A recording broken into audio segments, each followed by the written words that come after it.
Go ahead with the first question. Talk about Anthony and how many times you've seen somebody do that. Well, let me just say this. This is how he is. This is in my mind. I walked in and said, Terrence Jones, now you're getting closer. You had 2 or 3 other balls you could have dunked. You tried to lay it, got blocked, but you're closer. You're being more aggressive. You're doing. You're talking more. I said, Marcus Teague, unbelievable floor game. The best you played this year. Unbelievable floor game. Nothing was forced. He didn't make any crazy plays. It was unbelievable. And I looked at Michael Gilchrist and said, you've got to play smarter and you cannot be fouling. And then I just looked at him and said, you played good again. Anthony Davis. And you can imagine. I mean, he does what he does every game. That's who he is. I mean, he doesn't ask, he's getting points without, like, being a pig. He doesn't ever have to get the ball.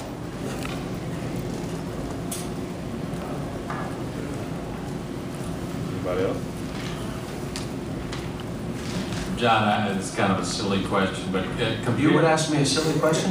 One more.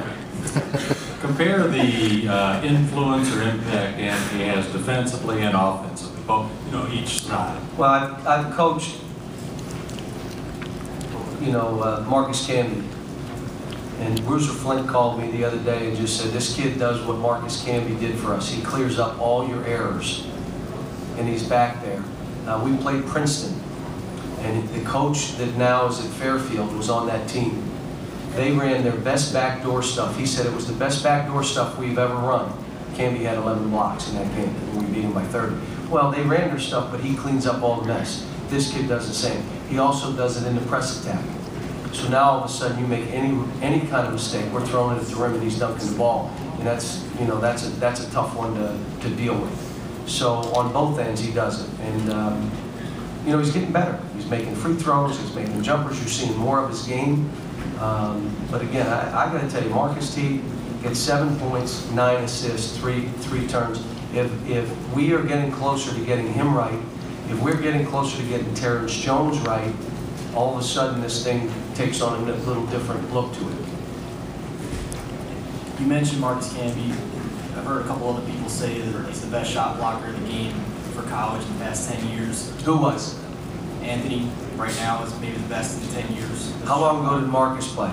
That was 96, but can you give us some perspective on that in terms of what you think or how good he is in the past 10 years, if that's accurate? I don't know. Let the season end and you can look back at numbers and find out. I've just been blessed that I've coached 2 of the great shot blockers who are unbelievably nice people who defer to their teammates, are not selfish, don't have a selfish bone in their body, neither guy.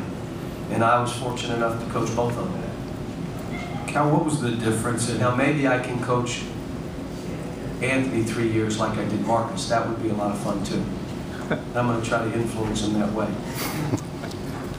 Cal, what was the difference in Marcus Teague tonight? What was he doing that he hasn't been doing, or what didn't he do that he has been doing?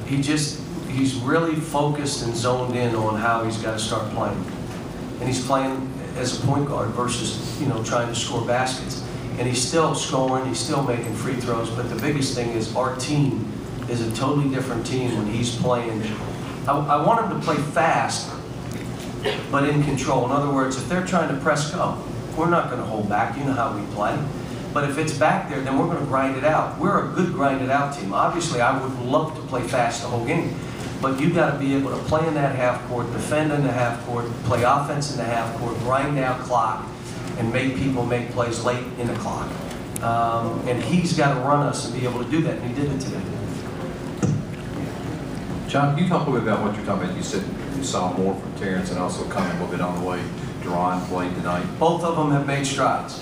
They're both, they both got to keep coming. I thought, Darius made some shots. He had some defensive breakdowns, but they, again, we got a bunch of guys taking 8 to 10 shots. That's what we have.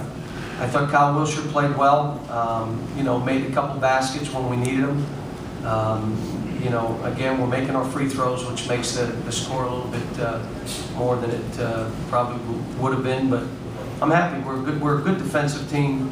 We gave them, again, think about this, in the last 2 minutes, we gave them 3 baskets, which probably put them from 38% to 40%.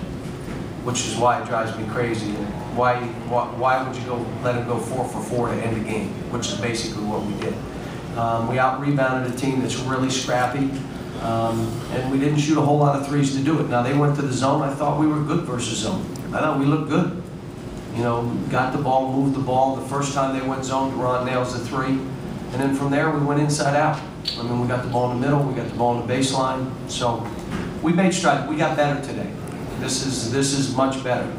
But let me say this. They weren't like a huge team, but they're just as physical, and they play a style that they go after the ball on every play. And we ended up with 12 turnovers, which is pretty good. Cal, Arkansas obviously played the way they're going to play and try to get the tempo, especially early in the second half. With the way you all got up and down, does that reinforce even more that you're probably going to see the whole grinded out slugfest type games most of the way? Yeah. But I'm okay with that. I mean, my teams historically, if you want to play fast, we'll play fast. If you make us play slow, we'll play slow. You know, we get breakouts, we're taking them. If you're back there, we'll do it. If you slow the game down versus zone, our zone offense is quicker than the normal zone offense, so we can score on 3 or 4 passes. But, you know, teams are going to play all kind of ways. You know, but when you have 7 guys that are all skilled with that basketball and can make plays, it's hard. You know, it's hard. Yeah, Coach Baker, I was wondering if you could talk about what you thought of Arkansas, you know, Mike's first year, and what was the key to only having 12 turnovers? Well, there's a couple. When you asked me that, I coached against Mike a bunch, so I kind of have an idea of how they're going to play. And I could explain it to my team because they really play a frenetic style, and they'll come at you different ways. You won't know who's running at you, and they're just coming. The Louisville game prepared us for this game because they play very similar. And I would tell you, you know, I watched the Mississippi State tape, and I was like, whoa, I didn't think we could beat them today after watching. That's what I watched today. I watched the Mississippi tape. They easily could have won that game. And what was the other game I watched in the league that they won? LSU.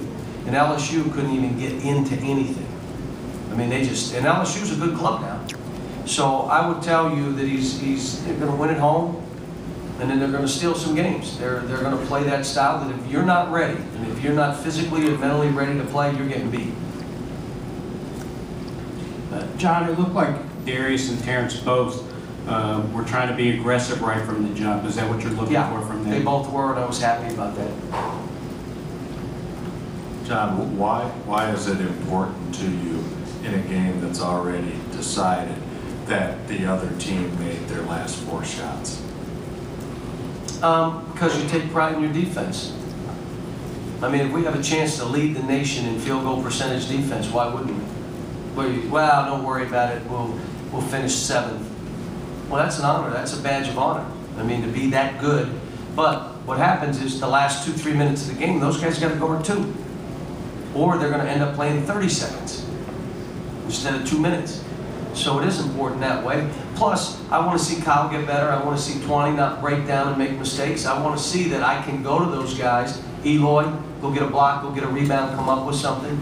That's your opportunity to show us what you should be doing. So, last question. Coach, can you talk about your next opponent Saturday in preparation for Alabama? well, they're going to have tomorrow off. And then we'll practice Thursday, Friday, and it's a Saturday afternoon game. It's going to be a war. Alabama's a Sweet 16 team in my mind, as is Florida, as is Vandy, and as is Mississippi State. They're all Sweet 16 teams. So when we play them, they're wars. And they are physical. Last year they beat us down there, and they beat us in the paint, they beat us on the scoreboard, they beat us physically, they beat us 100 different ways. So they're a really good team. They got terrific players, and it's going to be a hard game for us. Thank you. Thanks.